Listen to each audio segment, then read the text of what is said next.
কক্সবাজারের রামুর গর্জনিয়া ও কচ্ছপিয়া ও বান্দরবানের নায়কংছড়ি সীমান্তে কমেছে চোরাচালান। আটক চোরাকারবারিদের ছাড়িয়ে আনতে তদবির চালাচ্ছে সীমান্ত এলাকার প্রভাবশালী নেতারা। তবে চোরাকারবারি প্রতিরোধে টহল জোরদার করেছে বিজিবি। বান্দরবান থেকে মোহাম্মদ শাফায়াত হোসেনের পাঠানো তথ্যচিত্রে আরও জানাচ্ছেন সাকিব আল হাসান।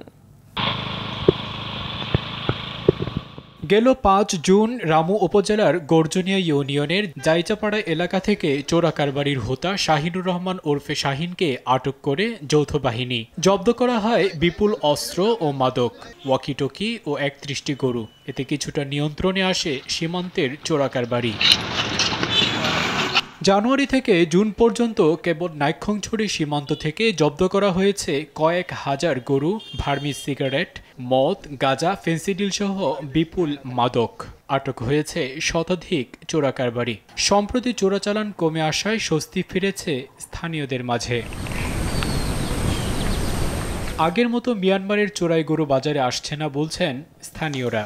ব্যবসাটা হচ্ছে না, এইবারে ওপারে ইয়াটা এখন মোটামুটি কমে গেছে, বলতে গেলে টোটালি নাই। যারা অ্যারেস্টেড হয়েছে তাদেরকে ছাড়ানোর জন্য তারা প্রচেষ্টা চালাচ্ছে। সার্বিক নিরাপত্তা জোরদার সহ চিহ্নিত চোরাকারবারিদের নজরদারিতে রাখা হয়েছে বলে জানান বিজিবির এই কর্মকর্তা। সীমান্ত নিরাপত্তায় এবং সীমান্তে চোরাচালান প্রতিরোধে বিজিবি এখন কঠোর অবস্থানে আছে। আগে যে কোনো সময় আমাদের চলমান অব্যাহত এই কার্যক্রম চলমান থাকবে। সীমান্তে বন্ধ হবে হত্যাকাণ্ড ও চোরাকারবারি, বজায় থাকবে শান্ত পরিবেশ, এমনটাই প্রত্যাশা এলাকাবাসীর। সাকিব আল হাসান, RTV।